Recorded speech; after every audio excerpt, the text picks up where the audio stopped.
Oh, Joel, magpahinga ka na muna. May dala akong pagkain dito. Mamaya mo na lang ipagpatuloy ang paggagapas ng mga damo. Sige po, Ninong.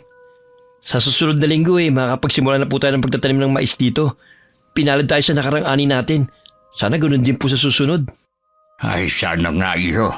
Oh, itong pinggan. Kumain ka ng marami habang mainit pa yung sinigang na bangus. Tamang-tama, gutom na po ako. Sa akin na tong ulo, ha? Sa'yo na yung 2 hiwa. Magpakabusog ka dahil marami-rami pa tayong gagawin. 15 taon ng biyudo si Mang Lucio. At ang nag-iisa nitong anak na si Daniel ay nag-aaral sa bayan bilang doktor. Kaya't ang binatang si Joel ang madalas nakasama nito na kanyang inaanak. May malapad itong lupain sa baryo, kaya't ang ibang lupa ay pinarerentahan nito sa ibang magsasaka. Napansin nilang papalapit si Troy sa kanilang kinaroroonan na pamangkin ni Mang Lucio. Oh, Chong! Baka naman meron ka na may papahiram sa akin dyan. Kailangan ko lang talaga ng pera sa ngayon eh. Naku, Troy. Alam mo naman pinaiikot ko lang ang perang kinikita ko sa ani.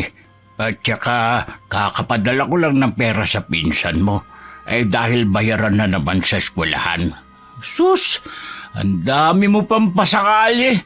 Ang damot mo naman, Chong. Minsan lang ayaw ko lang hihiram sa'yo eh. Babayaran naman kita. Aga-aga, amoy alak ka na. Ito ang 200 mo. Ito na.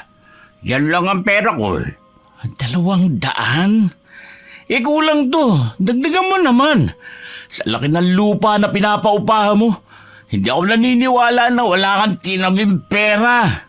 Sus, Mariosep, kang bata ka. Akala mo'y nagpapala ako ng pera?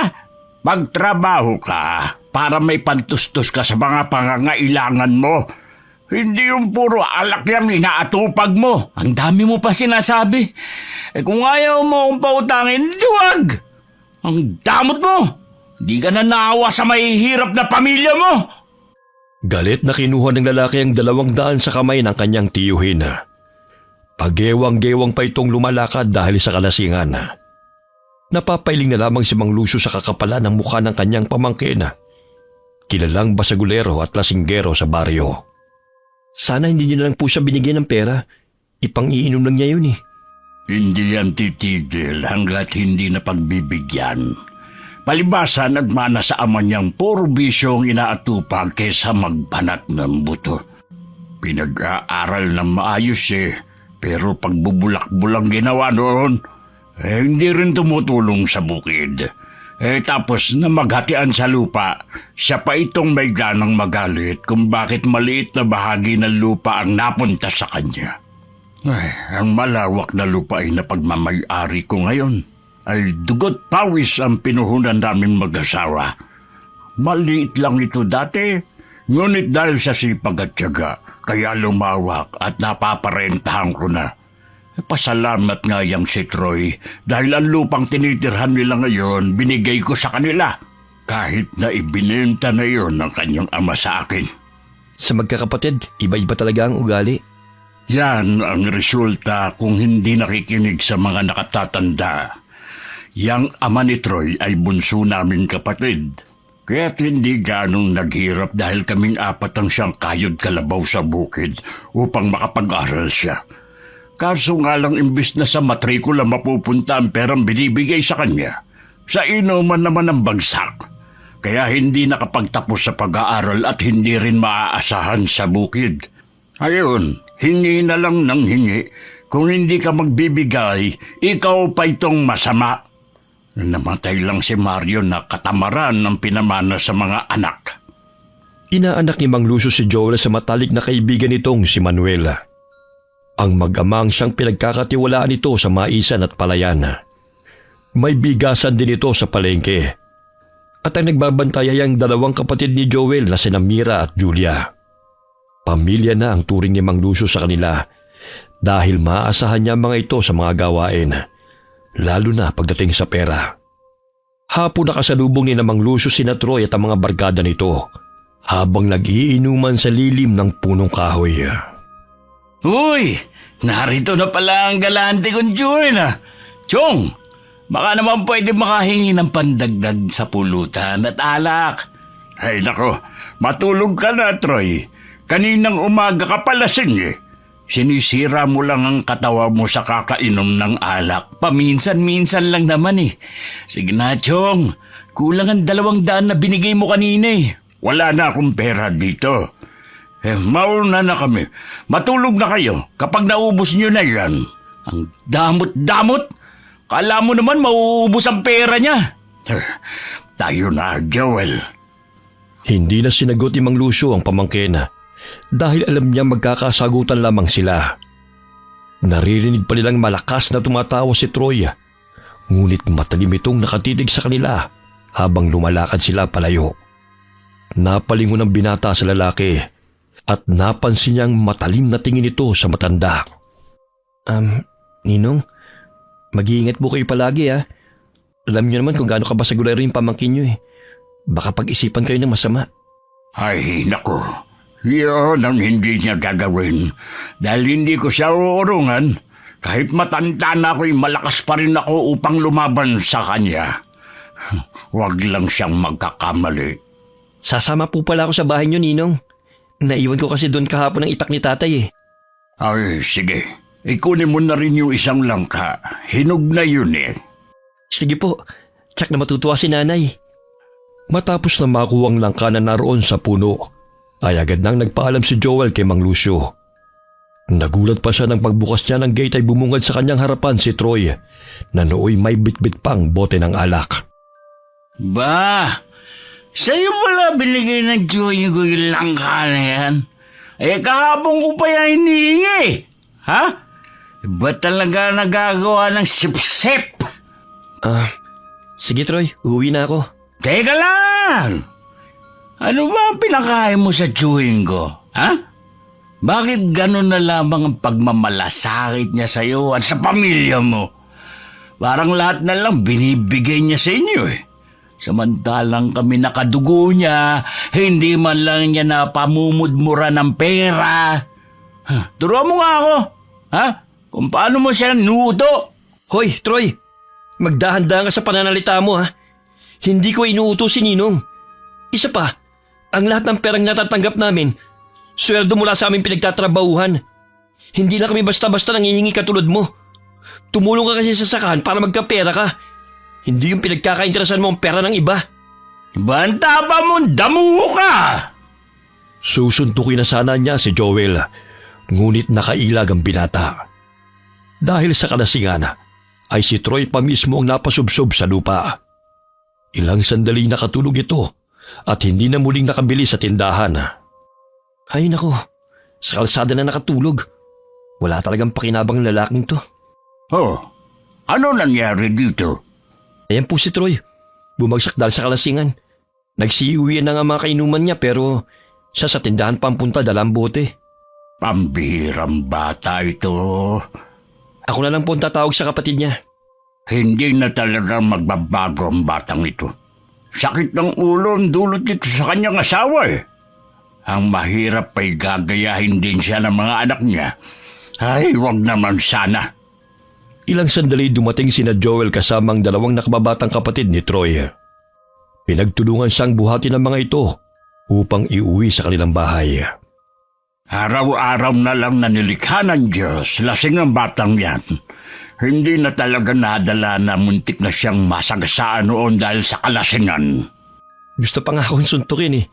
Kaso nga lang nailagan ko po siya. Nagalit dahil hinihingi daw niya itong langka sa inyo. Pero ayaw niya raw pong ibigay sa kanya. Siya na nga ang kumuha ng 2 bunga ng walang pasabi. Gusto talagang kunin lahat. Muling nagpaalam si Joel kay Mang Lucio at umuwi ng kanilang bahay bitbit ang langka na ibinigay nito sa kanya.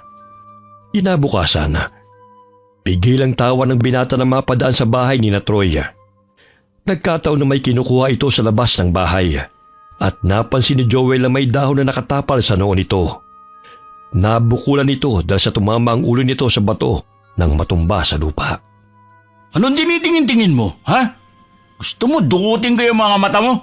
Wala. Dumadaan lang eh. Ang aga-aga mainit yung ulo mo. Wala kang pakialam. Hala, lumayas ka sa harapan ko. Basagin ko pa yung pagmumukha mong ulol ka eh. Nagpatuloy na lamang sa paglalakad ng binata dahil tila ba'y nasaniba na naman ng masamang espiritu ng alak si Troy. Maging ang mga mata nito'y nagka-black eye dahil hindi alam kung saan nabunggo sa sobrang kalasingan. Loko-loko talaga yung lalaking yun. Bigla na lang magagalit. Kulang na lang may lumabas na apoy sa ilong at tenga niya. Iho, may tubig ka ba riyan? Kahapon pa kasi ako naglalakad. Wala man lang ako mapagkunan ng tubig eh. Manang, sandali. Ikukuha lang kita. Nandun po sa kamalig. Salamat, Iho. At pasensya na sa abala, ha? Sumunod po kayo sa akin, Manang. Agad na isinali ni Joel ang tubig sa baso. Dali-daling nilagok yun ng matandang babae. Ngunit kinuha pa nito ang pitsel at muling uminom. Bilang pasasalamat ay binigyan siya nito ng langis na may sangkap ng halamang gamot. Ito palang langis, Iho. Makakatulong ito para sa pananakit ng iyong katawan. Ipahid mo yan, tsak, maiibsan ang pagod mo. Salamat po, Manang. Siya, mauna na ako ha. Malayo pa kasi ang pupuntahan ko. Salamat sa tubig, Iho. Mag-iingat po kayo. Ang talim naman kung makatingin ng matandang to. Mukhang pagod nga dahil namumula na ang mga mata niya. Hindi pa siguro siya nakakatulog. Tumalikod na ang matanda at agad nang umalis. Uminom na rin ng tubig si Joel na isinali niya mula sa pitsela. Tila ba'y may madulas na likido siyang naramdaman mula sa kanyang lalamunan. Tinignan niya ang tubig, ngunit malinaw naman yun. Nako, mukhang uhubuhin yata ako May plema nang namumusa lalamunan ko. Makapagpahid nga ng langis na ito. Medyo hindi magandang amoy pero ang sarap sa balat ng anghang nito. Napangisi ang matandang babae nang makitang ginagamit na ng binata ang langis na ibinigay nito. Saglit na napatingin si Joel sa matandang babae at napansin niyang muli itong napalingon sa kanya. Ngayon ko lang siya nakita rito Malinis naman ang kanyang damit. Kaso nga lang napaka-misteryoso ang itsura at nakakatakot kung makatingin. Hindi kaya siya isang...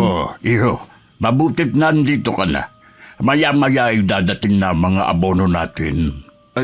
Teka, ano ba yung naamoy kong manghang pero parang mapanghe? Ito pong langis na ibinigay sa akin ni Manang. Gamot daw po sa sakit ng katawan at iba pang karamdaman. Ay naku, itago mo na nga yan. Kahit po medyo mabahong amoy, ang sarap po sa balat pag pinahid. Gusto niyo pong subukan, Ninong? Ay, wag na. Ikaw na lang. May pambanyos ako sa bahay.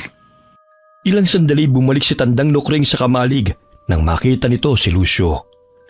Napapangisi pa ito, kaya't lumalabas ang maitim at iilang piraso nitong ngipin. Nakikilala kita. Ikaw yung lalaking nagbigay sa akin ng pagkain nung nakaraang araw. Baka naman may pagkain ka riyan. Ikaw na naman. Ang sabi mo pupunta ka ng kabilang bundok. Parang pabalik-balik ka lamang rito Ay, oo. Doon naman talaga ang punta ko. Kaso nga lang nagugutom ako. Kaya naghahanap ako ng pwedeng mahinga ng pagkain. Mabuti ga nagkita ulit tayo. Uy, itong saging na saba, sa'yo na. Umalis ka na para hindi ka gabihin sa pupuntahan mo. Salamat. At ikaw naman, Iho. Gamitin mo yung langis na ibinigay ko. Makakatulong yan sa'yo sa kapahamakan at makapagbibigayan ng lakas. Siya, maiwan ko na kayo. Ninong, magkakilala po kayo? Mga matatanda lang ang nakakakilala sa kanya. Haka-haka noon na anak siya ni Aling Pelita na tinaguri ang aswang sa kabilang baryo. Maging dito sa ating baryo kinatatakutan sila noon. Isip bata yang si Lokring. Nang mamatay ang kanyang ina, naging palaboy na. Wala pa namang nakakita sa kanya na naging aswang siya o may pinatay. Ngunit sinasabi noon ang karamihan na hindi malayo na sa kanya pinamana ng kanyang ina ang pagiging aswang. Hoy! Naririnig ko usapan niyo! Sino nagsabing aswang ako, ha? Hindi ko nga maanguya-nguya itong saging eh. Laman pa kaya ng tao. Tigil-tigilan niyo ako sa pamimintang ninyo sa akin, ha? Hala, nasa labas pa pala siya ng kamalig. Patay tayo. Narinig niya sinabi mo, Ninong. Lumabas ng kamalig si Joel at hinarap ang matandang babae. Nanoy inis na nagsasalita habang hirap sa pagkagat ng saging na saba. Tulungan mo nga akong balatan to, iho. Nakikita mo bang wala na akong ipin sa itaas? Paano pa ako makakakain ng tao kung aswang ako? Ay, oo nga po. Hindi naman po ako naniniwala sa mga sinasabi ng iba tungkol sa inyo eh. Ito na po yung dalawang saging na nabalatan ko. Ayos na po ba yan? Ay, oo. Mabuti naman kung hindi ka naniniwala sa kanila. Yang matandang kasama mo, mabait naman sana. Kaso nga lang may pagkamatabilang dila. Pero ayos lang. Binigyan naman ako ng pagkain, kaya patatawarin ko na lang siya. Sige po, Manang. Hindi pa po ba kaya alis? Tinataboy mo na ba ako? Parang nagmamadali ka yata. Ay, kasi sabi niyo po kanina aalis na kayo eh. Pero nandito pa rin po kayo. Baka naman may idadagdag ka pang pagkain. Kulang kasi tong isang sipi ng saging. Ang layo-layo ng pupuntahan ko, iho. Yan lang po kasing natirang pagkain dito eh. Meron po akong 20 pesos dito. Sa'yo na po. Bumili na lang po kayo ng tinapay sa tindahan. O sige, akin na yan. Pero iho, sekreto lang natin to ha. Yung langis na ibinigay ko, makakatulong yan sa'yo mula sa mga taong masasama. Inilapit pa ng matanda ang mukha nito sa binata at seryosong nagsasalita. Naaamoy pa ng binatang mabahong hininga nito, sanhi ng bulok nitong ngipin. Opo, sige na po. Umalis na po kayo, baka abutin pa po kayo ng dilim sa pupuntahan nyo. O siya, aalis na. Pareho lang kayo ng matandang kasama mo na gusto na akong palayasin. Basta, dadaan ako ulit dito. Sana naman masarap ng pagkain na ibibigay nyo, ha? Ay, pambihira. Hihingi na nga lang mapili pa. Oh, nandyan na pala ang tatay mo, dala ang mga abono. Bukas tutulungan ko po siya sa pag-aabono ng mga palay. Tatapusin ko lang po ang paglilinis dito sa maisan ngayong araw. Ay siya, ipasok nyo na lang dito sa kamalig. Mabuti at maaga siyang dumating. Paubos na naman ang stock ng abonong ginagamit natin. Ipinasok ni Joel ang mga abono sa kamalig na inatid ng kanyang ama sakay ng tricycle. Tagaktak ang kanyang pawis at nakakaramdam ng init sa kanyang lalamunan at sikmura. Ano ba itong nararamdaman ko? Mahangin naman ang paligid, pero bakit ang init ng pakiramdam ko? Oh, Joel, bakit namumulay ang mukha mo? Kung pagod kayo magpahinga ka na muna. Hindi po, Ninong. Kulang lang po siguro ko sa tubig. Nakapag-almusal ka na ba? Mamaya himatayin ka sa gutom. Opo, may baon din naman po akong pagkain dyan. Medyo nainit lang po ako ngayon. 3 sako pa lamang ng abono ang kanyang binuhat ay nakaramdam na kaagad siya ng pagkahilo.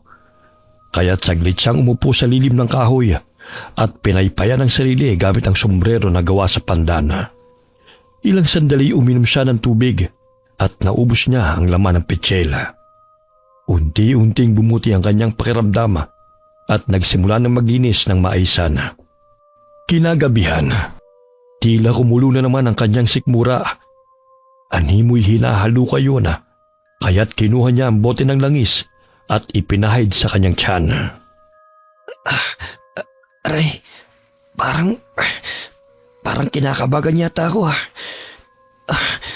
Sana naman umepekto tong langis na matanda na gamot para makautot ako. O anak, bakit ganyan ang mukha mo? Tsaka tingnan mo, tagaktak yung pawis mo. Masakit kasi ang tiyan ko na eh. Kaya ito, pinahiran ko ng langis. Maanghang to. Kaya siguro mamaya mawawala din ang nararamdaman kong sakit. Ano ba ang kinain mo kanina ha? Baka hindi ka natunawan. Adobong kangkong po ang ulam ko kaninang pananghalian. Ay naku, kaya naman pala. Sandali at ipagtitimpla kita ng tsaa para makadighay ka. Salamat, Bunay.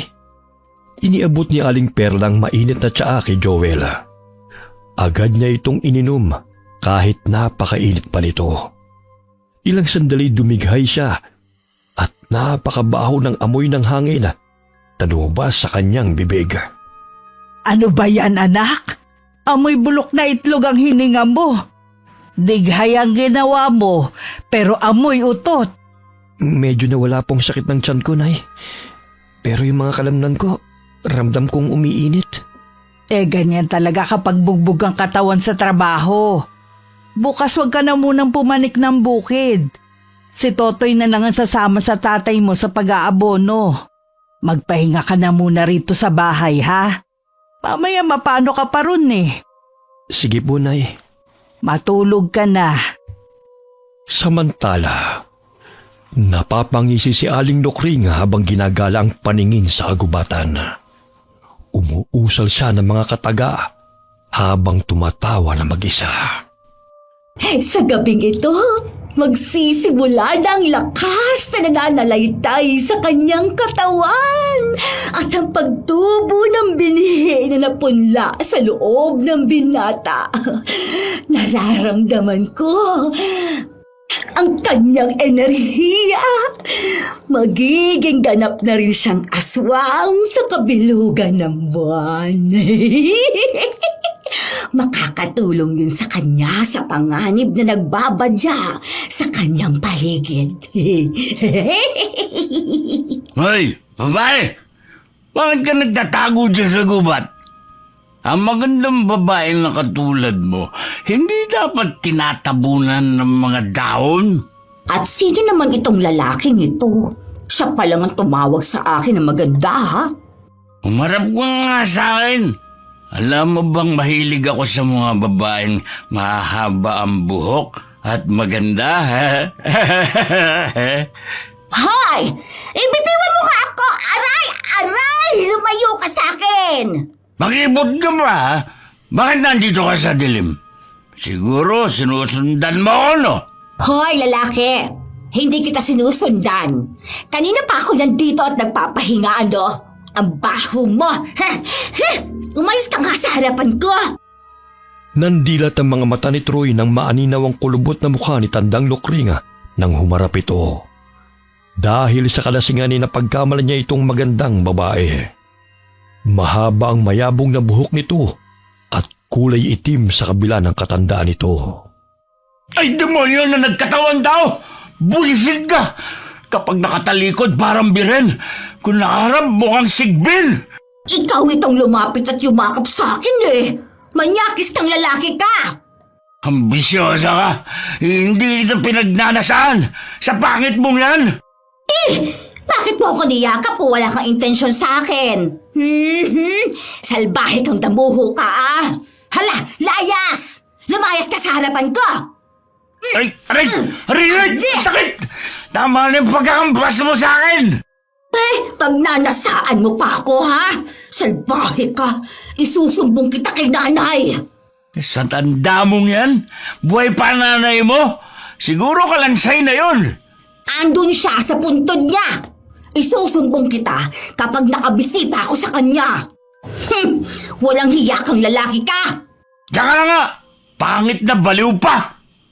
Animoy nahimasmasan si Troy sa kanyang kalasingan nang makita ang kulubot na mukha ni Lokring na inakala niyang babaeng maganda. Tila naduduwal pa siya dahil muntik na nitong mahalikan ang matanda. Kumaripas ito ng takbo palayo hanggang sa napahinto siya sa bahay ng kanyang tiyuhin. Ay, buwisit na matandang yun ah. Wala talaga magandang dilag dahil sa mahaba at kumikintab pa niyang buhok.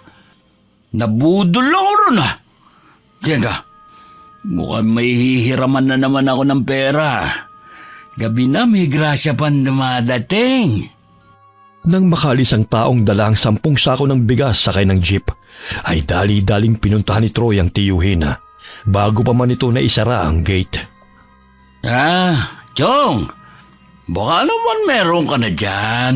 Pambili lang ng ulam bukas. Ikaw talaga, Troy, wala ka ng patawad. Bantay sa lakay ka talaga. Alam mo naman pambayad ko pa to sa abonong inutang ko. Tumulong ka kaya sa palayan nang sa ganon hindi ka na humihingi sa akin. Bigyan mo na lang kasi ako, Chong. Alam mo naman, sumasakit ang katawan ko sa trabahong bukid eh. Wala akong maibibigay sa iyo, Troy. Namimihasa ka na eh. Tsaka ang laki ng katawan mo. Sayang naman kung hindi mo yan gagamitin sa pagtatrabaho. Maawa ka naman sa asawa at mga anak mo. Ikaw ang maawa, Chong. Ang dami mong pera. Pero hindi mo man lang kami magawang bigyan. Palibasa, mapagmataas ka. Abay, ikaw patong galit.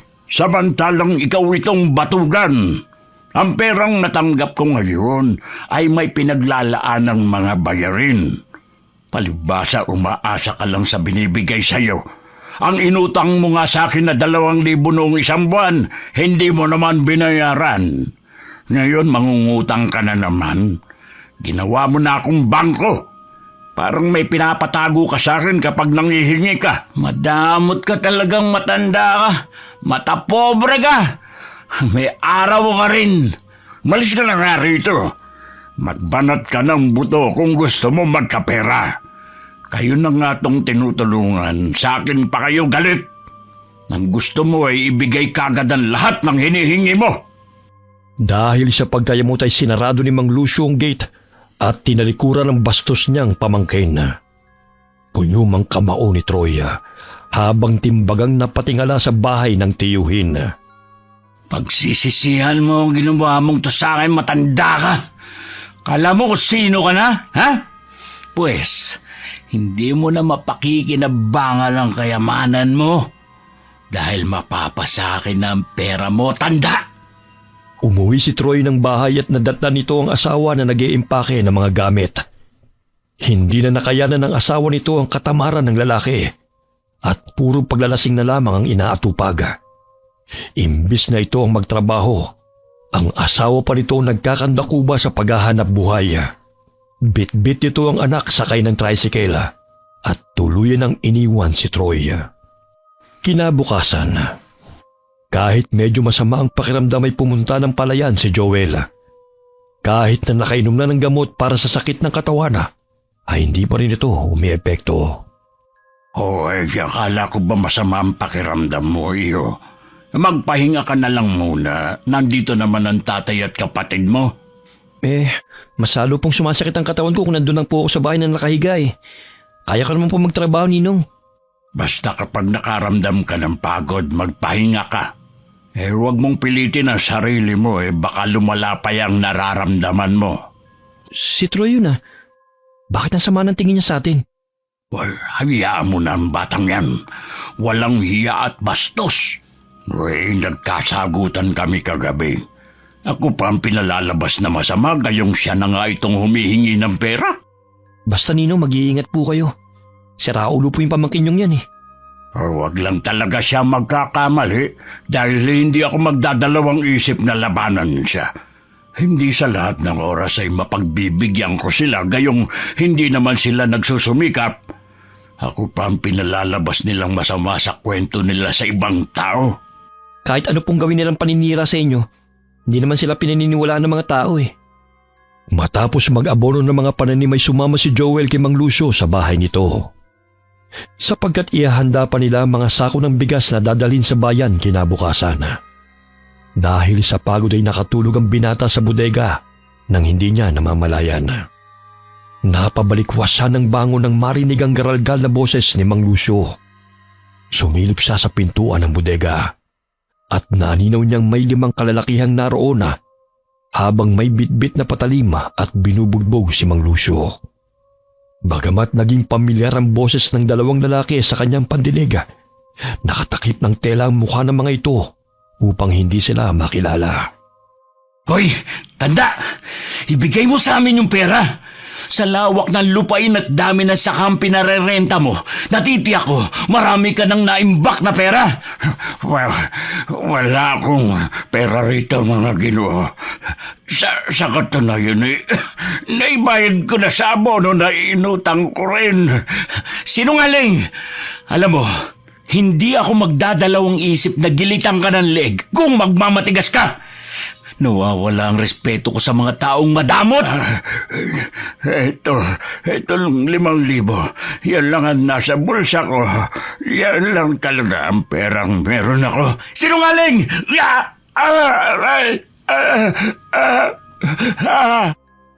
Tinadyakan ng lalaki si Mang Lucio ng paulit-ulit hanggang sa masubsob ito sa sahig. Sementado ang bahay, kaya't kahit magsisisigaw man, hindi masyadong madidinig sa labas ang tinig. Malayo rin ang pagitan ng mga kabahayan. Sinasaktan nila si Ninong. Kailangan kong gumawa ng paraan upang iligtas siya mula sa mga taong yun. Pero makikita nila ako kapag lumabas ako rito sa buteka. Pakiusap. Tama na. Aray. Hindi kami titigil sa pananakit sa'yo kung hindi mo sasabihin kung saan mo nilagay ang pera. Gusto mo talagang manghiram ng mukha sa aso, ha? Kahit halugugin niyo man ang buong bahay, wala kayong makukuha dahil ipinambayad ko na rin yun sa mga utang at pinasweldo sa mga tauhan ko. Kung gusto ninyo, yung mga bigas na lang ang kunin nyo at ibenta upang magkapera kayo. Pera ang kailangan namin hindi bigas. Papahirapan mo pa talaga kami? Boses ni Troy ang nadidinig ko sa tuwing magsasalita ang lalaking yan. Ayun, may lubid. Maaari kong gamitin yung laban sa kanila. Mga hayop sila. Tama na. Tama na. Bugbog sarado aabutin mo kung di ka magsasalita kung nasa ng pera mo. Hinalughog ng kasamahan nitong lalaki ang buong bahay. May natagpuan silang 5,000 sa ibabaw ng aparadora. Sahod pa sana yun ni Joel. Umahalakhak ang mga lalaki ng paghati-hatian ng mga ito ang pera at muling naghanap na maaaring makuha sa bahay. Hindi na mapigilan ni Joel ang sarili na lumabas ng bodega nang makitang sumusuka na ng dugo ang matandang lalaki. Hinampas niya ng lubid ang lalaking bumubugbog kay Mang Lucio, dahilan para tamaan ito sa mukha. Aray! Aba, nandiyan ka pala, bata! Mga walang hiya kayo! Mananagot kayo sa lagid ng batas sa ginawa ninyo kay Ninong! Mga magnanakaw! Mananagot? Kung makakapagsumbong ka pa. Bakit? Sa tingin mo? Hayaan naming makalabas kayo ng buhay dito sa bahay? Mga hayop kayo! Magdasal ka na lang, bata, dahil hinihintay ka na ni kamatayan. Pakiusap, wag nyo na siyang idamay pa. Kunin nyo na lang ang lahat ng kailangan nyo. Malaking pagkakamali niya na lumabas pa siya sa lungga kung saan siya nagtatago. Hinayupa ka! Gusto mo magkapera, pero sa maruming paraan? Ang laki ng mga katawan nyo! Magtrabaho kayo! Ang tapang mo naman. Gusto mo bang putulin ko yung dila mo? Pwe! Ang dila mong dapat putulin! Maging ang mga kamay nyo walang silbi! Pinapainit mo talaga ulo ko, bata. Ha? Bukas na bukas, lalangawin ka na. Inambaan itong sasaksakin si Joel. Ngunit pinulupot ng binata ang lubid sa leeg nito at biglang gumulong. Kaya't nabuwal ang lalaki ng masakalito ng lubid. Tinanggal ni Joel ang telang nakatakip sa mukha nito. Kaya't nakilala niyang si Troy ang lalaking magnanakaw. Tulungan niyo ako, mga inutil! Ha? Ikaw lang pala? Nasisiguro kung mga kainuman mo mga kasama mong to. Hindi ka makakatakas! Papatayin kita! Pagbabayaran mong ginawa mong to kay Ninong! Traidor kang batugan ka! Sinugod ng dalawang kasamahan nito si Joel. Dahilan para mabitiwan ng binata ang lubid na siyang pinulupot sa leeg ni Troy. Sinaksak siya ng isang lalaki sa dibdib, kaya't pumalahaw siya sa sakit. Muli siyang sinaksak ng lalaki sa tagiliran at sa pangatlong pagkakataon ay inambahan na naman siyang sasaksakin ni Troy. Bagamat naghihingalo, buong lakas na bumangon si Mang Lucio at itinulak si Troy. Ngunit nahagip ng matalim na itak ang leeg nito. Dahilan para sumirit ang dugo at pasinok-sinok itong bumulagta sa sahig. Wala kang kadaladalang matanda ka, ha? Dahil sa pagiging madamot mo, yan ang napala mo! Ninong! Troy, demonyo ka! Kahit anong sabihin mo, tanda, wala akong pakialam. Mapapasamin ang bahay mo dahil susunod ko ang anak mong si Daniela. Traitor. Walang hiya ka, Troy! Kampun ka nga ng demonyo! Sarili mong tiyuhin! Nagawa mong patayin! Wala akong pakialam kung tiyuhin ko man siya. Dahil sa pagiging makasarili niya, nararapat lang yan sa kanya. At ikaw ang susunod kong papatayin. Kahit patayin mo man ako, walang bao na hindi umalingasaw. Kagaya ng bunganga mo. Kahit na naghihingalo ka na, matapang ka pa rin.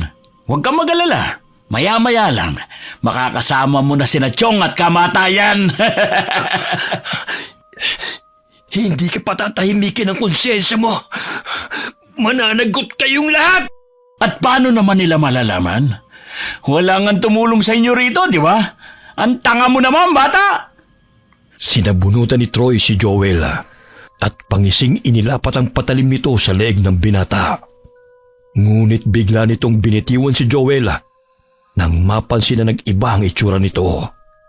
Biglang namulat na nilisik ang mga matang nakatitig sa kanya at tila ba'y tinubuan ng itim na balahibo ang mukha nito. Ano nangyari sa mukha mo? Ngayon pa lang ay minumuto ka na ng konsensya mo. Patayin niyo siya! Parang naging halimaw ang itsura niya. Mamaya tayo pa ang patayin niyan! Maging si Joel ay nagtataka sa pag-init ng kanyang katawan. Kahit nanghihina man dahil sa malalalim na sugat na kanyang natamo, ay pilit siyang tumayo at itinulak ang mga kalalakihan na gustong pumatay sa kanya. Tumakbo siya patungong bintana at doon lumabas at tumakas. Habulin niyo siya! Hindi makakalayo yun dahil sa mga sugat niya! Aray, ang sakit ng mga sugat ko. Parang hindi ko na kaya tumakbo pa. Ayun siya! Pumasok sa kakawiyan! Huwag niyo siya kaya makalayo! Hindi niya tayo pwedeng isumbong! Hinihingal na tumakbo si Joel at pilit na tinatakasan ng mga kalalakihang humahabol sa kanya. Hanggang sa bigla siyang matisod at mawala ng malaya. Hinanap siya ni na Troy, ngunit hindi na siya nakita ng mga ito. Ay, ano ba yan? Natutulog ang tao nangiistorbo ka naman sino ka ba ang bigat mo, oy? Aray! Aray! Umalis ka nga! Nakapanilokring ang malapot na dugo na umaagos mula sa katawan ng binata.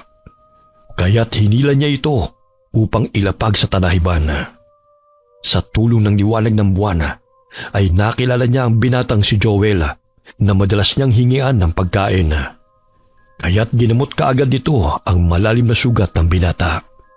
Kinabukasan, nagising si Joel na masakit ang katawan.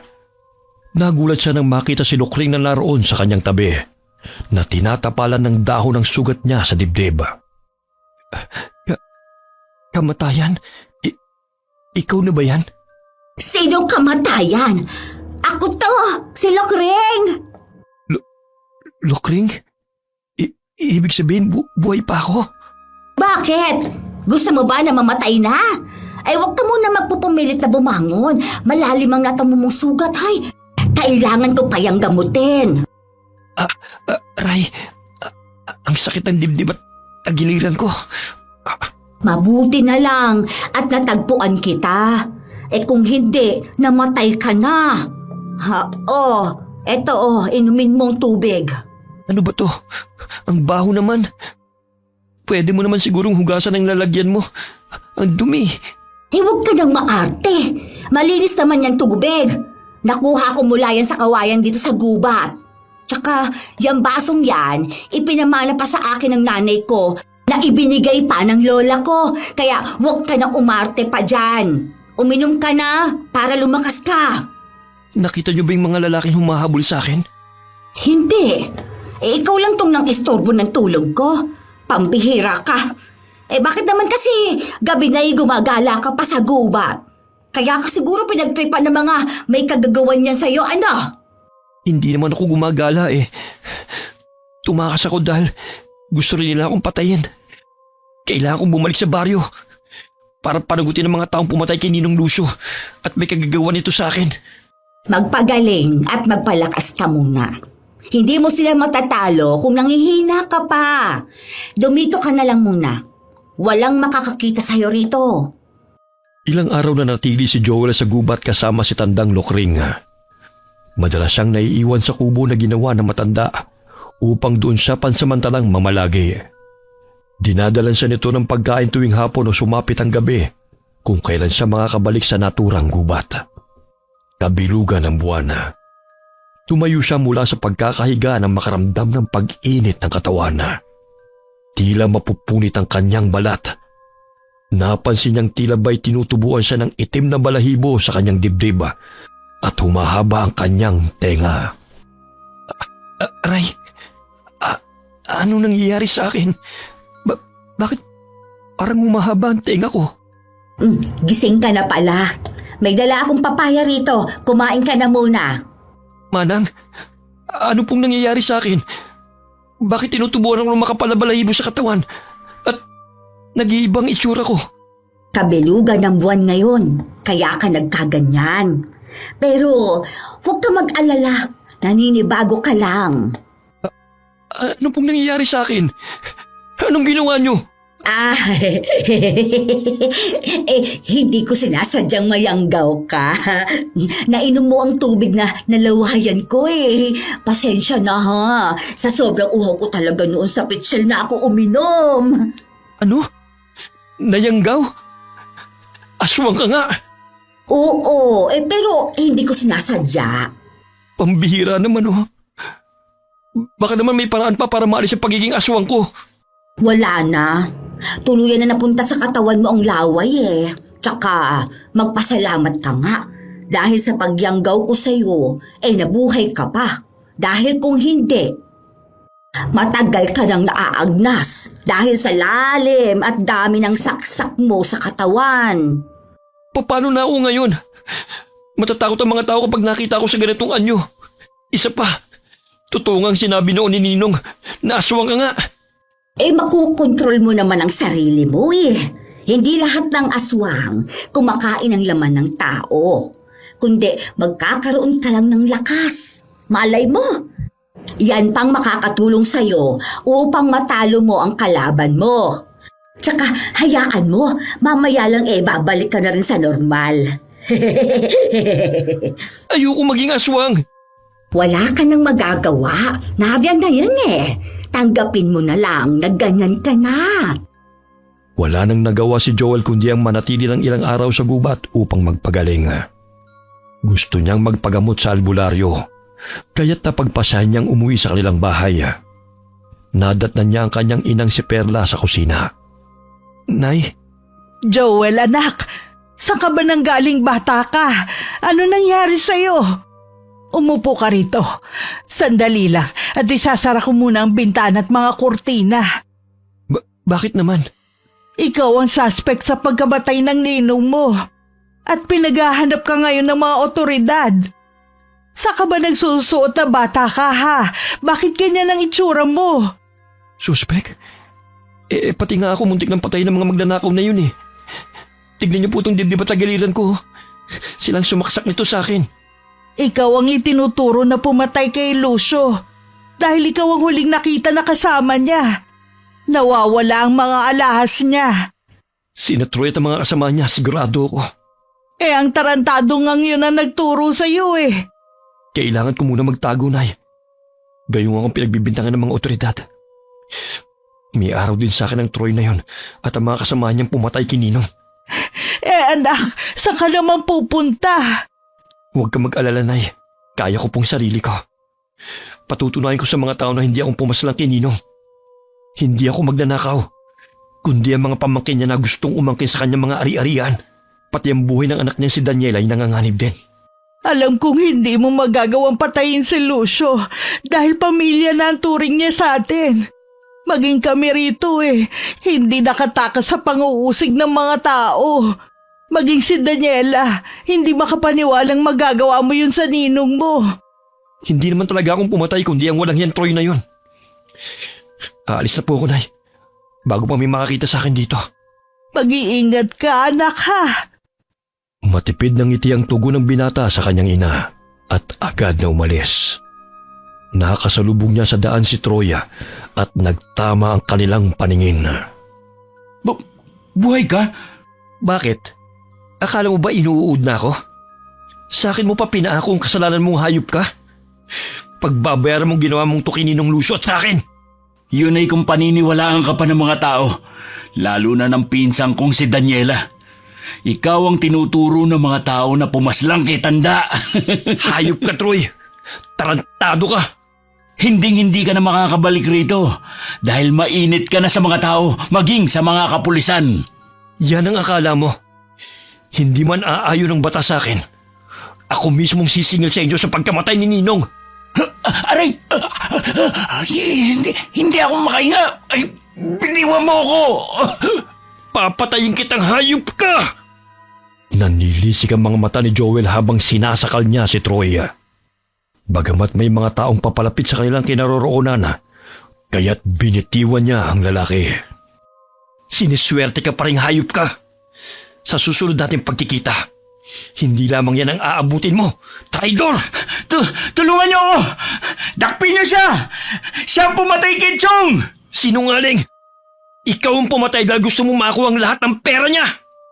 Tumakbo si Joel patungo sa kasukalan dahil hinahabol siya ng mga tao. Ngunit nasisiguro niyang natakot si Troy nang makita siya sa pag-aakalang patay na siya at nilapan ng mga hayop sa loob ng gubat. Gusto mo ng laro ha? Pwes, ibibigay ko yun sa'yo, gunggong. Sino ang tinatawag mong gonggong? Ha? Hindi naman kita inaanor yan, ah! Ay, kayo po pala Manang Lokring. Hindi po kayong pinagsasabihin ko ng ganun. Yung lalaki na kaaway ko. Akala ko kung ako dahil matatamaan ka talaga sa akin. Tulungan mo na nga lang ako magbitbit ng mga kamoteng kahoy. Ang dami kong nakuha dito, oh. Akin na po yan. Umalis na po tayo rito. Mukhang may mga paparating Mami, agawin pa nila yung mga nakuha niyong pagkain. Ay, subukan lang nila. Tatabasin ko ang mga kamay ng mga walang ya.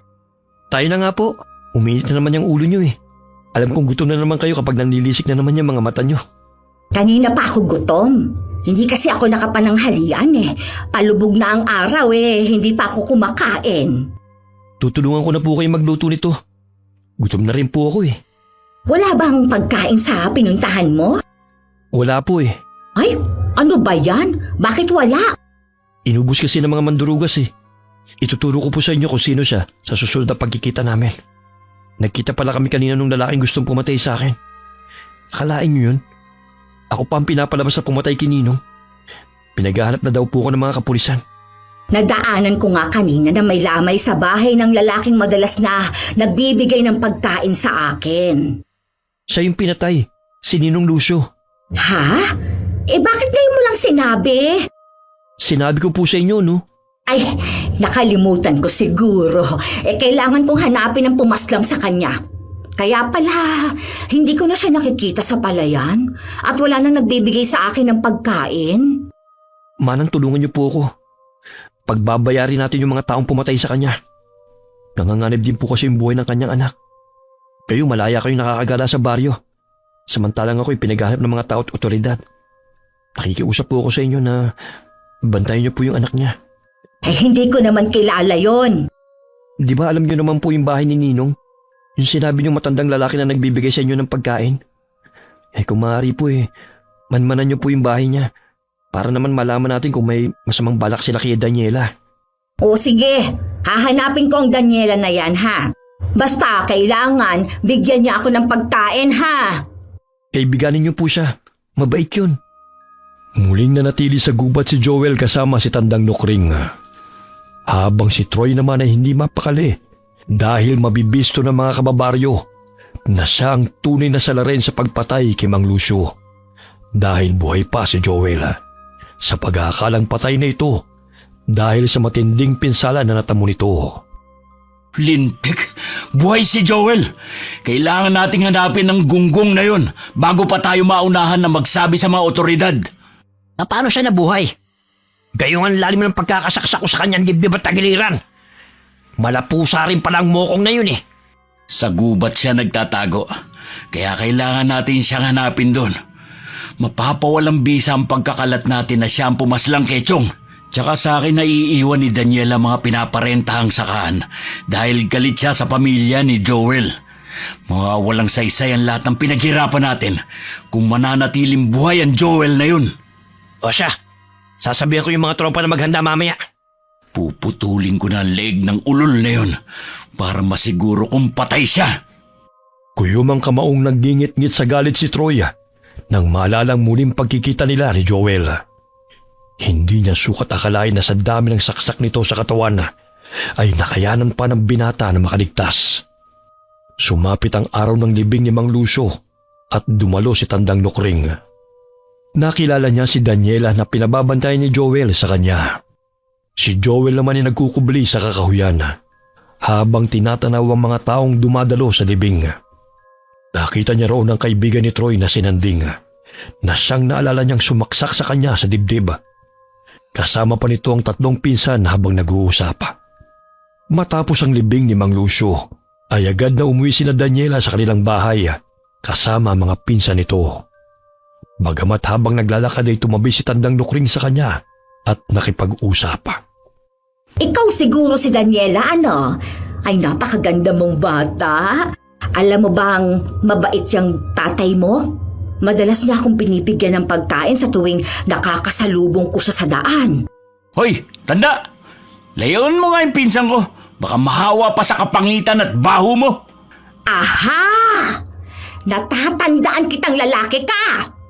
Ikaw yung lalaki na muntik na akong pagsamantalahan! Sa tanda at pangit mong yan, kahit na gumuho man ang mundo, hindi ako magkakagusto sa'yo. Nananaginip ka ng gising Malis ka na nga rito! Sige, alis! Bukod sa pagiging manyakis mo, ikaw yung panay hingi ng pera sa mabait na matanda. Nagagalit ka pa kung hindi ka mabibigyan. Siguro, ikaw ang pumatay sa kanya, ano?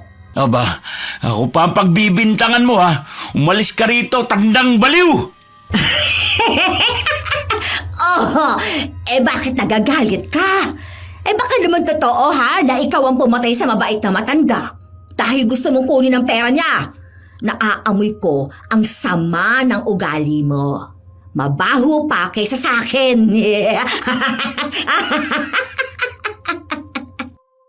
Lumakad palayo si Tandang Nukring at muling napalingon kay Daniela. Nanimoy may ibig sabihin. Gustong suntukin ni Troy ang matanda, ngunit pinigilan niya ang sarili dahil maraming tao ang naroon. Saglit na napalingon si Daniela sa pinsana at kitang-kita niya na animoy taranta itong nagpaliwanag sa kanya. Lingid sa kaalaman ng lalaki na bago sila pinuntahan ng matandang babae, ay nasabi ni Joel kung sino ang pumatay kay Mang Lucio. Walang kaalam-alam si Troy na magkasama silang dalawa sa gubat. Huwag kang maniwala sa matandang yun, Daniela. Hindi ko magagawa ang bintang niya sa akin. Mahal ko kaya si Chong. Hindi ko siya kayang saktan. Mas hindi magagawa ng anak kong patayin si Lucio. Dahil itinuring niya yung ama kahit hindi niya kaano-ano. Pero ikaw, na kahit kadugo ka niya, wala kang pakundangan ng bastusin ang tiyuhin mo. Magmamaang-maanga ka pang hayop ka. At ang anak ko pa ang ituturo mo. Aling Perla, bakit nandito ka? Hindi ba't pinagbawalan na kayong lumapit kay Daniela? Baka siya naman ang isusunod ng pamilya mong mamamatay tao. Nandito ako para sabihin sa inyo na walang kasalanan ng anak ko si Joel. Na mali ang lahat ng akusasyon niyo sa kanya. Maging siya nawawala ng dahil sa'yo. Nararamdaman kong may kinalaman ka sa nangyari. Hoy, tanda! Magdahan-dahan ka sa mga salitang kumakawala sa bibig mo Baka ipakulong kita. Ang anak mo ang pumatay kay Chong. Kaya nga nawawala siya, di ba? Tsaka ang pamilya mo ay manggagancho dahil mga sip-sip kayo. Hindi pa kayo nakontento sa lupang binigay ni Chong sa inyo. Gusto nyo pa siyang lamangan. Huwag mo kaming baliktarin. Dahil ikaw lang naman ang gusto umangkin sa pagmamayari ni Lucio. Madalas mo siyang ginugulo sa tuwing hindi kanya na pagbibigyan. Dahil lasinggero ka at bastos! Hindi na mapigilan ni Aling Perla ang humagulgol dahil sa pagtatanggol sa kanyang anak, maging sa kanyang pamilya.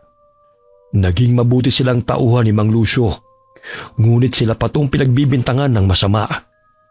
Nagpaliwanag si Aling Perla kay Daniela, ngunit pilit siyang inilalayo ni Troy at ang mga kapatid nito sa dalaga dahil gusto nilang itatak sa isip nito na masama ang pamilya na pinagkatiwalaan ng kanyang ama.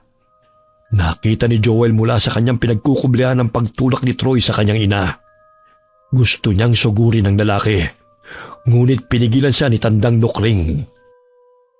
Hayaan mo na sila. Hindi naman pababayaan ng mga kapatid mo at tatay mo ang iyong ina. May araw din ng lalaking yan. Napakasama niya, Manang. Pati ang pamilya ko'y pinahamak niya. Pagbabayaran niyang lahat ng ginawa niyang to sa amin. Kami pa talagang pinalabas niyang may masamang hangarin kay Ninong. Huwag kang magpadalos-dalos sa iyong mga hakbang. Bigyan natin ng leksyon ng lalaking yan. Pero bago yan, umalis na muna tayo rito. Baka may makakita sa atin. Kinagabihan na. Uminit na naman ang katawan ni Joel. Napansin din niya na naghahaplos ng langis sa buong katawan si Tandang Nukring. Manang, nakakaramdam ka rin ba ng pagbabago sa iyong katawan? Oo, kabilugan ng buwan ngayon. Oh, eto, magpahid ka rin. Kahit papaano'y nakokontrol mo na ang iyong sarili dahil hindi ka na masyadong natataranta at aligaga. Umiinit pa rin ang mga kalamnan ko. Normal lang yan. Sandali, parang may nadidinig ako mga yabag papasok ng gubat. Naaamoy ko rin ang mga taong yon. Nagkubli sa talahiban sina Joel at Tandang Nukring at sinundan ang kanilang pandama kung saan naroon ang mga kalalakihang pumasok sa gubat. Maghiwa-hiwalay tayo. Alam kong dito lang nagtatago ang Joel na yun. Gusto pa tayong isahan ha. Sisirain pa ng gagong yun ang mga plano ko.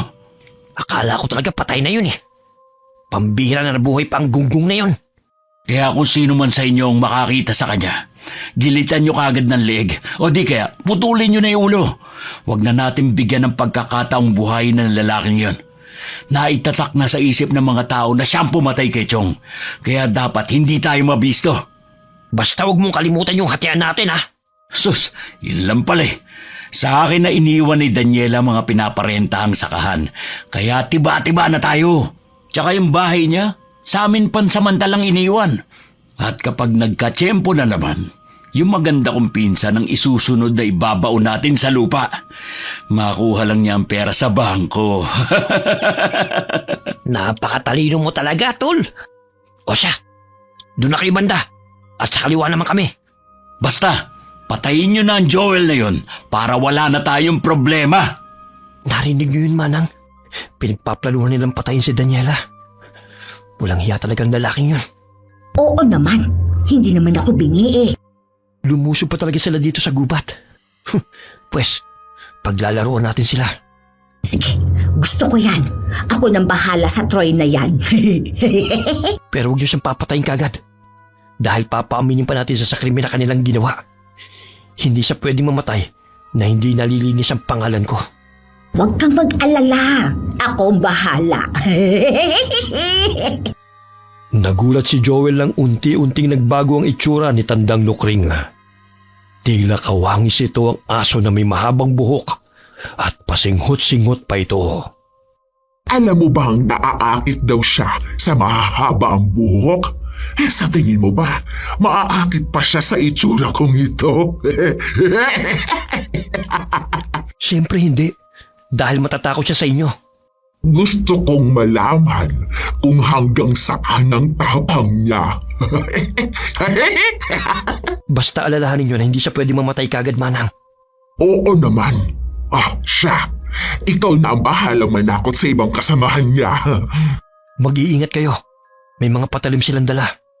Wala akong pakialam. Kumaripas ito ng takbo sa talahiban at palinga-linga sa paligid. Samantalang si Joel ay patuloy na nakikiramdam sa mga taong naghahanap sa kanya.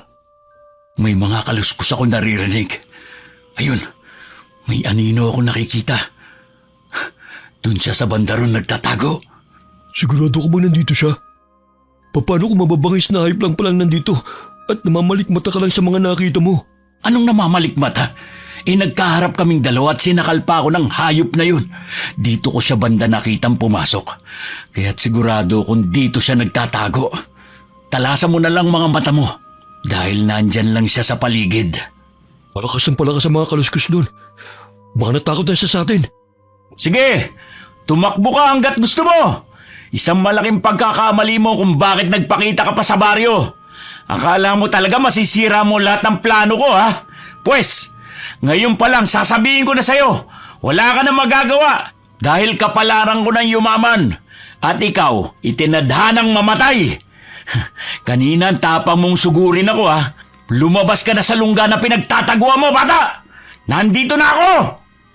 Nakita nilang tumakbo ito, kaya't sinundan nila ng nakatago sa tanahiba. Hanggang sa huminto ito sa tapat ng puno ng malaking akasya at nakatalikod na animoy hinihingal. Pagod ka na ba magtago, bata? Alam mo bang hindi ka makakatakas sa amin? Kung gusto mo magpahinga, kahit habang buhay pa. Ako ba ang kinakausap mo? Kanina mo ba kasi ako sinusundan eh? Sino ka? Bakit ganyan ang itsura mo? Hindi ikaw si Joel. Sinabi ko na sa iyo na baka mabangis na hayop ang nandito eh. Hindi lang mabangis na hayop, kundi isa siyang aswang. Hindi ba? Sinabi mong natitipuhan mo ang mahahabang buhok? Pues, natitipuhan ko rin ang lalaking matapang na kagaya ninyo. Kaya, halina kayo.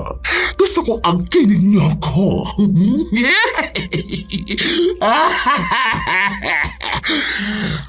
Alam niyo ba, hindi pa ako nagkaroon ng kasintahan sa buong buhay ko. Baka sakaling kayo na ang itinadhana para sa akin. Lalo na ikaw, lalaki. Tol, ikaw ang gusto ng aswang na yan. Kaya, bahala ka na dyan. Hoy! Tigil-tigilan mo ako sa pagiging ilusyonada mong balaruha ka dahil ang pangit mo! Aba, suplado. Yan ang gusto ko sa isang lalaki eh. Kahit malayo ang kinaroroonan ni Joel, ay naririnig niya ang usapan ni na Troy at ng matandang aswang. Dahil lumakas ang kanyang pandinig nang siya'y maging ganap na aswang. Sige na, halikan mo na ako. Lumayo ka! Kung ayaw mong tabasin ko yung pangit na mukha mo!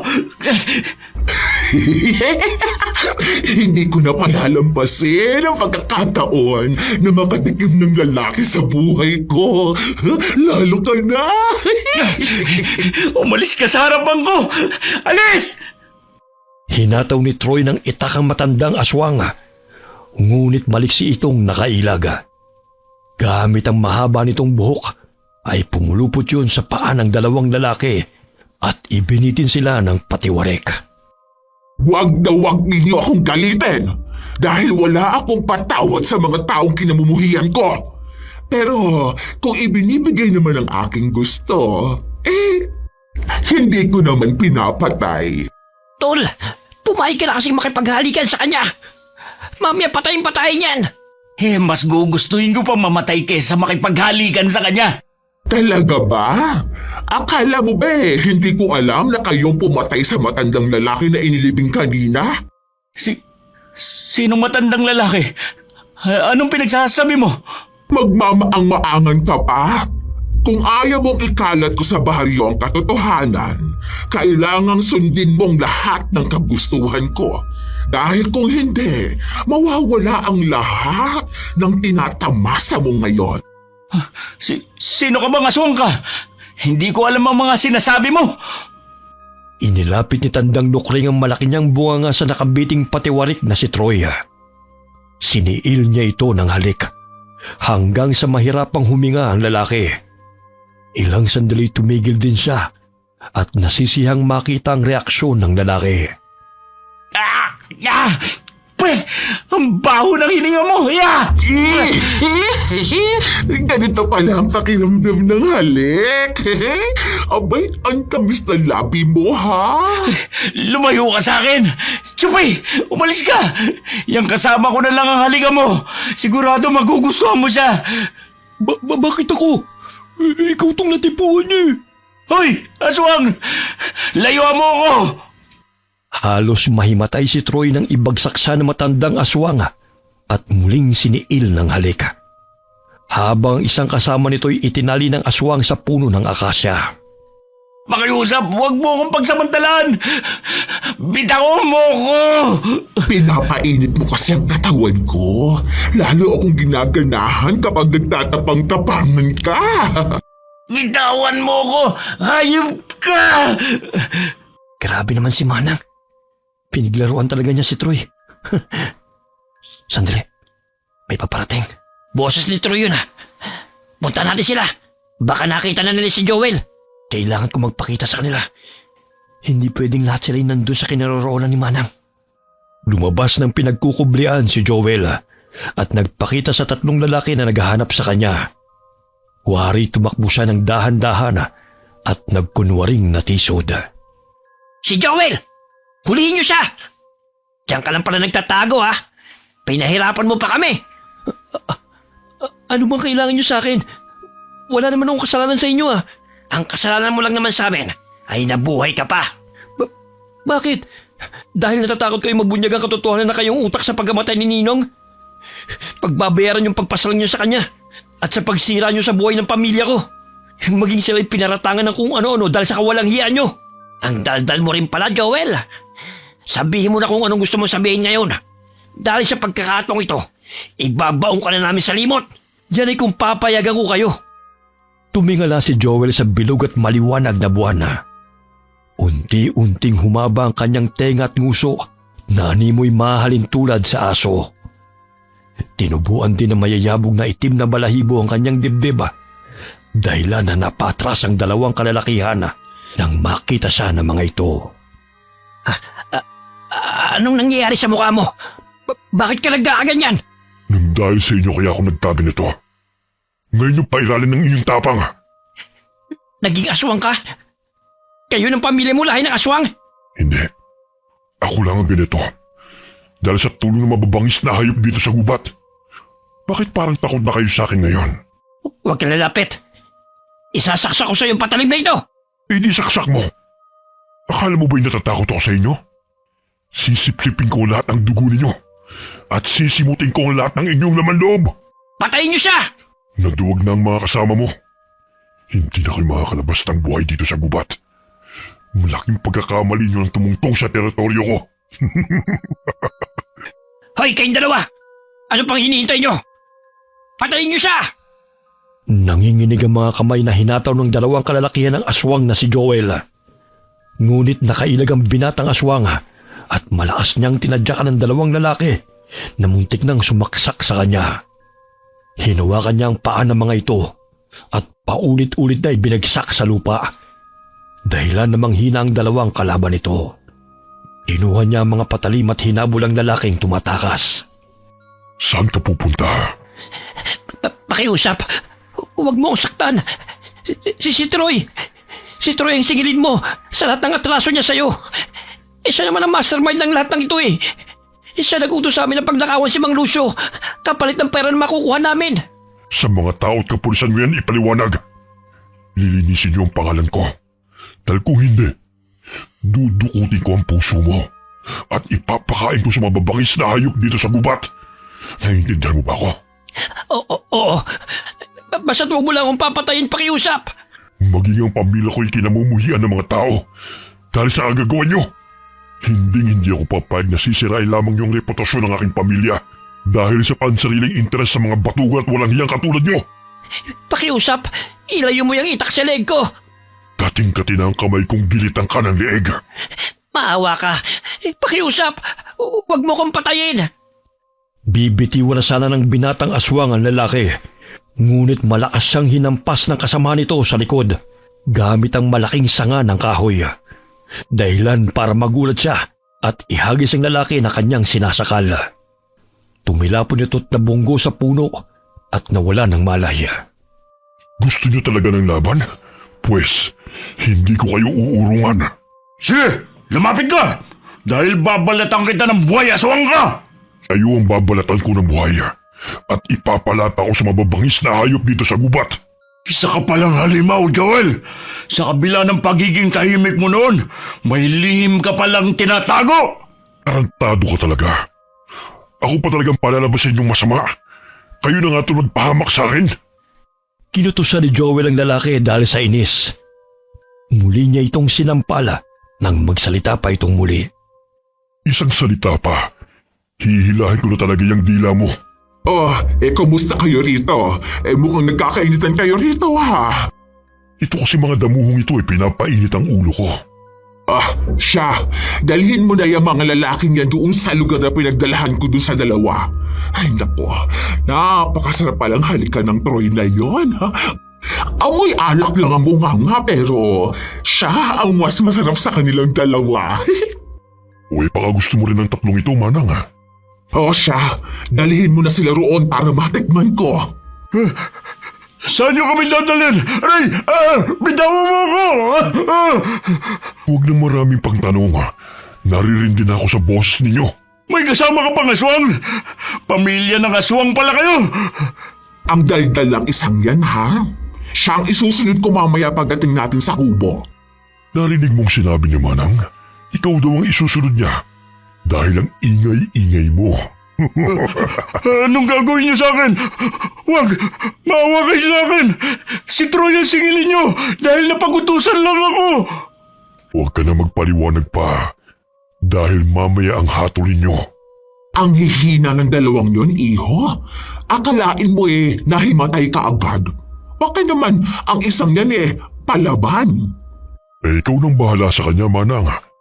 Akalain mo yun? Hindi ka man nagkaroon ng kasintahan ng kabataan mo. Magiging lima kagad ngayong gabi. Isa lang ang gusto kong ibahay, iho.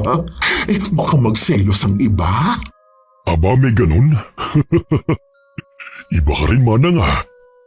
Dinala nila ang tatlong kalalakihan sa kubo kung saan nakatira si Tandang Lokring. Nadat na nilang nakatali na sa dalawang puno, sina Troy at ang isang lalaki. Pakaulan mo kami rito! Mga aswang pala kayo, ha! Kanina ka pa, ha? Ang ingay-ingay mo! Mga demonyo kayo! Pakawalan niyo ako rito! Hindi ka talaga titigil, ha? Kailangan mo na talagang patahimikin gunggong ka! Itatali ko lang tong dalawa. Ikaw nang bahala sa kanila. Dahil magpapahinga na po ako, Manang. Hinawakan ito sa magkabilang pisngi ang lalaki dahil patuloy pa rin ito sa kasisigaw. Tinitigan siya ni Tandang Lokring na nooy nanumbalik na sa normal ang anyo bilang matandang babae. Anong gagawin mo, ha? Umalis ka nga sa harapan ko! Ayoko makita yung kapangitan mo! Alam mo, nakakabingi na yung boses mo. Pero ito lang ang alam kong solusyon upang manahimik ka. Lumayo ka sa akin! At dinuraan mo pa talaga ako sa mukha, ha? Akala mo ba masisindak mo ako sa ganyan? Pues, ito ang dapat sa'yo. Halos hindi makahinga ang lalaki nang silin siya ng halik ni Tandang Lokring. Nagpupumiglas pa ito, ngunit dahil nakatali sa kahoy ay hindi nito kayang makatakas. Walang yaka! Ang baho ng hininga mo! Oh, masarap ba ang laway ko? Tignan mo yung mga kasama mo. Nanahimik dahil kung sino man ang mag-iingay, makakatikim ng aking halik. Sige, mag-ingay pa kayo dahil sabik sa halik yan si Manang. Mga baliw! Oh, Manang, baliw ka raw oh. Sino baliw, ha? Muling hinalikan ni Tandang Lokring ang lalaki nang magsalita ito. Maging ang mga kasamahan nito ay tikom ang mga bibig sa takot sa matandang aswang. Bihag ko na kayong lahat simula sa gabing ito. Ang sino mang magtatangkang tumakas ay aking papatayin. Sa oras na magtatanong ako nang hindi nasasagot ng tama, ay papatawan ko ng parusa. Lahat ng kagustuhan ko, susundin ninyo. Dahil iba akong magalit. Naiintindihan nyo ba? Paano po silang sasagot? Takot po silang mahalikan nyo. Ay, oo nga pala. Sa oras na magtatanong ako, dapat sagutin ninyo. Dahil kung hindi, hahalikan ko kayo ulit hanggang sa magsawa ako. Pigil ang galit ni Troya dahil nangihina na ang katawan niya sa ginawang pagromansa sa kanya na matandang aswang. Buwisit na aswang na yun. Makawala lang ako rito. Tatantarin ko ng pinong-pinong katawan nun. Ang baho-baho ng hininga. Parang imburnal. Troy, parang may gusto ka yatang sabihin ah. Alam mo ba, iho? Ang lalaking yan ang nagugustuhan ko sa lahat. Parang ang nabihag niya ang puso ko eh. Narinig mo yan, Troy? Nagustuhan ka ni Manang. Papatayin ko kayong dalawa. Sige lang, magpakasaya kayo. Dahil hindi magtatagal, makakaalis din ako rito. Manang, tingnan mo. Malagkit ang tingin niya sa'yo. Mukhang nagustuhan niya rin yung halik mo. Nilapitan pa ito ni Tandang Lokringa at hinimas-himas ang pisngi ni Troy. Halos humagalpak sa tawo si Joel nang makitang hindi may pinta na mukha ng lalaki habang iniiwasan ito ng tingin ng matandang babae. Pambihira talaga tong si Manang. Talaga nag-i-enjoy sa pakikipaglaro sa mga lalaking to. Makatulog na nga. Kinabukasan, halos mangawit sina Troy sa kahoy na pinagtalian sa kanila. Nakakaramdam din sila ng gutom at uhaw. Hoy, Joel, nauuhaw na ako. Baka naman may tubig ka dyan. Wala eh. Hindi pa ako nakakapagsalok sa ilog. Pakawalan mo ako rito at ako na ang kukuha. Alam mo, Troy, hindi pa naman ako sobrang tanga para maniwala sa iyo eh. Tiisin mo na lang yung uhaw mo. Mamaya pa ako makakakuha ng tubig. Bibigyan kita ng maraming pera. Sa akin na kasi pinagkatiwala ni Daniel ang bahay at ilang palayan nila. Hati tayo sa kita. Talaga? Alam mo, Troy, nung hindi mo pa sinisira ang buhay ko, sapat na sa akin kung ano man yung kinikita ko sa bukid eh. Hindi mababayaran ng anumang halaga ang pagsira mo sa pangalan ko at sa pamilya ko. Maging sa ginawa niyong pagpatay kay Ninong. Kahit patayin ko man kayong lahat ngayon, hindi pa rin mababayaran ng buhay niyo ang lahat ng katarantaduhang ginawa niyo sa amin. Para makabawi ako, pahihirapan ko muna kayo. Maaari naman tayong magbagong buhay eh. Kalimutan natin ang lahat na nangyari noon. Akala mo ba ganun ang kadali kalimutan ng lahat? Tanga! Parang nag-enjoy ka naman yata sa halik ni Manang eh. Walang yaka, Joel! Manang! Parang gusto na naman ng isa rito na tikman ng halik mo. Namumula sa galit ang lalaki habang matalim na nakatitig kay Joel. Lumabas ng kubo si Tandang Lokring na nakangisi habang hinahawi ang mahaba nitong buhok. Ano ba yon, iho? Tinatawag mo ba ako? Kasi po, hinahanap ka niya oh. Uy, totoo? Ay, sandali! At maghihilamos lang ako. Sige, Manang. Hoy, tanda! Kahit anong hilamos mo, hindi pa rin magbabago ang kapangitan mo! Huwag ka nang umasa na magugustuhan ka pa ng kahit sino man sa amin dito! Dahil hindi mangyayari yun! Anong sabi mo, ha? Hindi ako pangit. Ang sabi ng nanay ko. Ikaw lang ang nagsasabi niyan. Ginagalit mo talaga ako, ha? Gusto mo, ngayon pa lang tabasin ko na yung dila mo. Bitiwan mo yung itak! Nagbibiro lang ako! Hindi ka pangit! Ayusin mo nga ang pananalita mo kung gusto mo pang tumagal sa mundo. Kinagabihan, nakatulog sina Joel at Tandang Lokringa, kaya't nagkaroon ng pagkakataon si Troy na makatakas. Dahil sa kanyang pagpupumiglas, ay napatid ang baging na nakatali sa kanyang katawan. Tol, kalaga mo rin kami. Habang tulog pa ang dalawang yun. Sandali, at kukunin ko lang yung patalim para may laban tayo sa kanila. Kailangan ko na makaalis dito bago pa ako mahuli ng matanda at ni Joel. Tol, kalaga mo kami rito. Saan ka pupunta? Kumaripas ng takbo si Troy at iniwan ang mga kasama nitong nakatali sa mga puno. Dahil sa ingay ng isang lalaki, ay nagising sina Joel at Tandang Lokring. Lumabas sila ng kubo at pinuntahan ang mga bihag. Nalaman nilang nakatakas si Troya, kaya't hinabol nila ito. Hindi pa siya nakakalayo. Kailangan natin siyang habulin bago pa siya makapagsumbong. Manang, kailangan ko na munang puntahan si nanay. O siya, ako na ang bahala na hahanap sa kanya. Puntahan mo na ang dapat mong puntahan ngayong gabi. Sige po. Umaripas ng takbo si Tandang Lokring na nooy nagpalit ng anyo bilang aswang. Habang si Joel naman ay umuwi sa kanilang bahay upang ipaalam sa kanyang mga magulang ang naisip niyang plano. Kahit na isang ganap na siyang aswang, hindi pa rin niya magawang pumatay ng tao, kundi gusto niyang panagutin sa batas ang tunay na salarin. Samantala, walang lingon-lingon na tumakbo palayo si Troy palabas ng gubat. Ngunit bigla siyang nagulat nang may humarang sa kanyang harapan. Saan ka pupunta? Sige, lumapit ka! Kundi isasaksak ko to sa'yo! Ganun ka na ba kasama? Maging ang mga kasamahan mo'y iiwan mo, makaligtas ka lang? Mga demonyo kayo!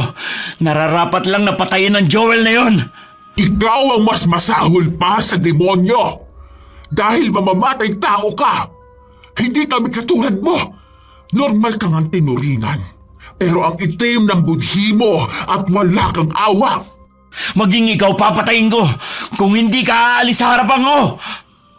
Sinugod ni Troy ang matandang aswang. Hinataw niya ito ng itak kaya tinamaan ito sa balikat.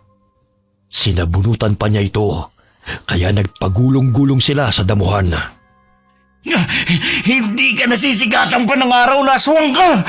Maging ang Joel na yun, babalikan ko para magkakasama na kayong ililibing sa hukay! Sino ang ililibing mo sa hukay, ha? Joel! Ako nga. Malakas na hinataw ni Joel gamit ng sanga ng kahoy ang ulo ni Troy. Dahilan na dumilim ang paningin nito at mawala ng malay. Manang, nasaktan ho ba kayo? Ay, nasugatan ako sa balikat, pero hindi naman masyadong malalim. Kaya ko namang pagalingin ito. May langis pa ako rito. Gagamutin ko na kayo. Kaya kong gamutin ang sarili ko sa pamamagitan ng aking laway. Ang dami namang gamit ng laway nyo, Manang. Huwag mo nga muna akong istorbohin. Itali mo na lang ang lalaking yan. Mamaya magising pa yan at makatakas. Ay, oo nga pala. Kumuha ng baging si Joel at itinali niya yun sa kamay at paa ni Troy. Namilog ang kanyang mga mata nang makitang humaba ang dila ni Tandang Lokring at dinilaan nito ang sugat sa balikat. Ilang sandali pa'y unti-unting tumigil ang pagdurugo nito at naghilom ang sugat. Ganun lang kabilis gumaling ang sugat nyo?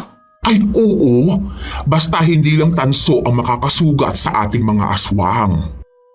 Di ba? Niyanggaw mo ko sa pamamagitan ng laway nyo?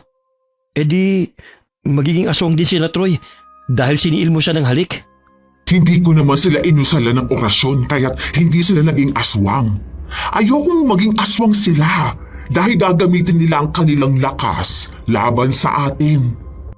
Hindi pa nga aswang ang isang to parang demonyo na kung umasta.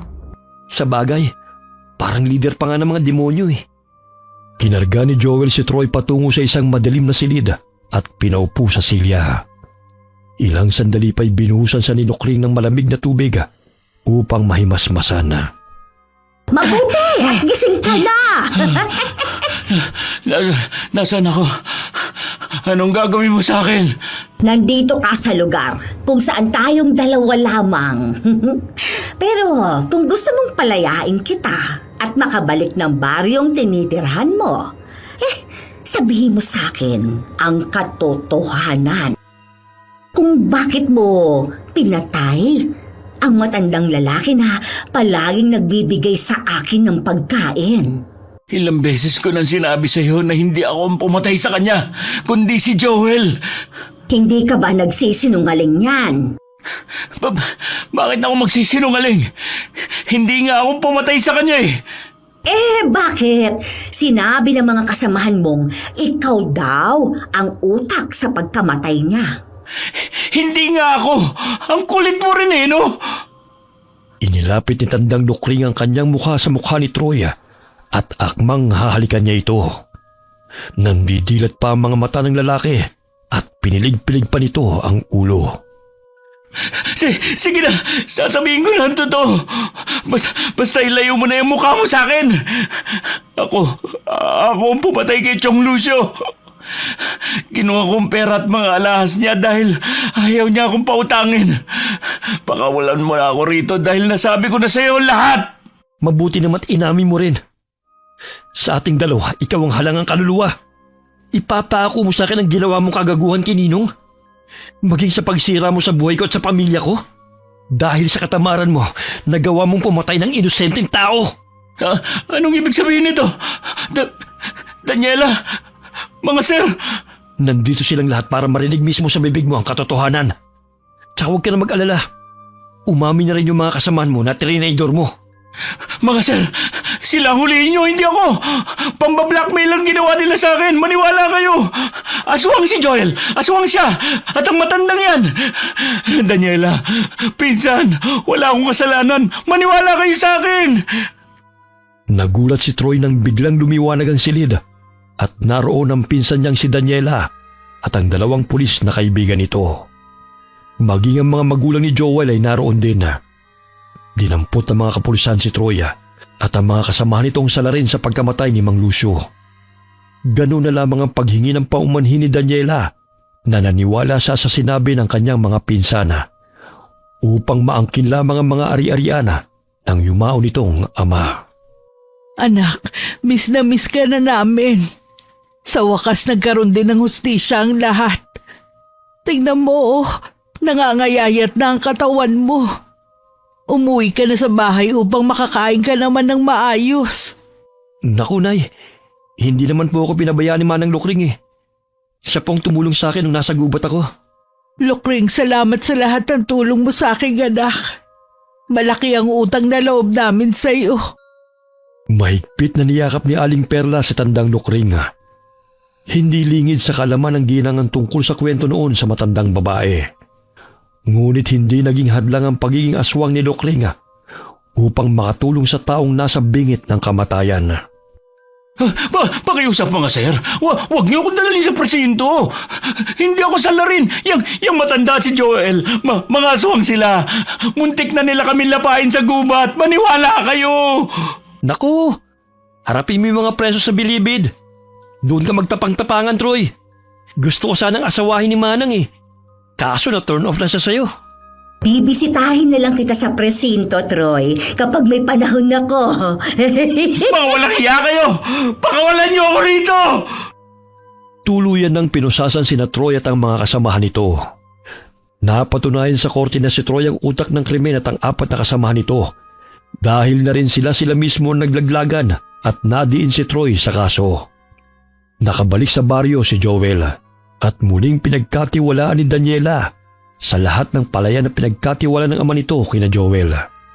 Maging ang bahay ay iniwan niya sa binata dahil wala na siyang planong manirahan sa bahay kung saan pinaslang ang kanyang ama. Anak, kahit papano ang kabutihan at katotohanan pa rin ang nanaig. Pinapanalangin ko noon na lumabas ang katotohanan dahil maging mga kapatid mo nahihirapan sa maling akusasyon sa ating pamilya. Nay, huwag na po kayong umiyak. Nandito na po ako, kasama niyo. Hindi ko lang kasi lubos maisip, anak, na muntik ka na mawala sa amin Sa kabila ng kabutihang ipinapakita natin, may mga tao pa rin talagang gusto tayong pabagsakin. Bagamat kay buti ng Panginoon dahil dininig niya ang aking panalangin. Nay, makakapagsimula na po tayo. Akalain niyo yun sa atin iniwan tong bahay. Kahit na anong pilit ni na Aling Perla at Joel kay Tandang Lukring na doon na lamang sa kanilang bahay manirahan ay ayaw pa rin ito. Sapagkat nasanay na siyang manirahan sa gubat at humihingi na lamang siya ng pagkain sa mga ito.